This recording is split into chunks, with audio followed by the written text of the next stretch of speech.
Welcome to this week's Waves Information Galveston. I'm Chelsea Grennan. I'm an intern with the Public Information Office. I'm here with Fire Marshal Chris Harrison and Captain Josh Sherrard, and we're going to talk about safety for 4th of July. Where are fireworks allowed and where are they not allowed?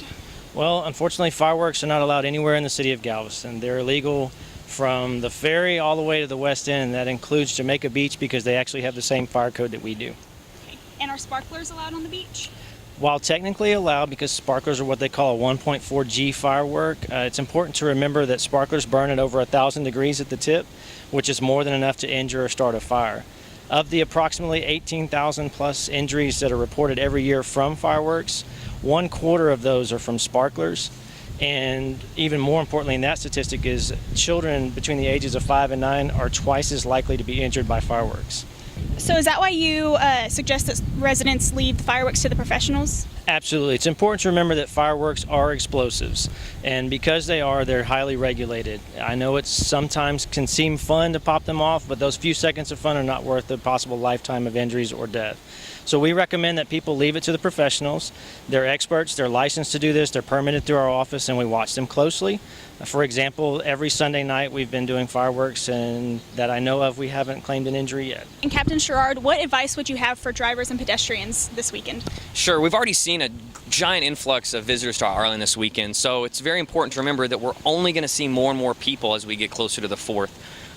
With traffic increased and pedestrian traffic increased, it's so important that our visitors and our residents that are driving out there stay a little extra vigilant when they're driving, especially in the congested areas.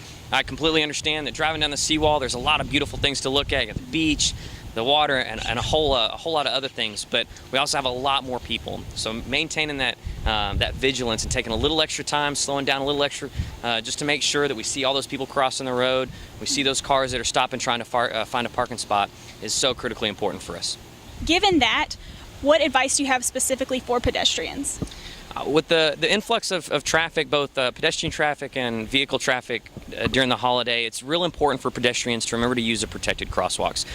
We have protected crosswalks at every signal intersection on the seawall, so it's real important that they may take them a couple extra minutes to get down to the crosswalk, travel a few extra yards, but it's so critically important that they're using those. The majority of the accidents that we see, the auto pedestrian accidents we see on the seawall, are because they're just trying to dart out in between two crosswalks, and the vehicles, as congested as it is, just can't see them. As a reminder, we will have an Independence Day parade beginning at 7:30 p.m., which will be followed by a 20-minute fireworks show at 37th and Seawall at 9:15 p.m.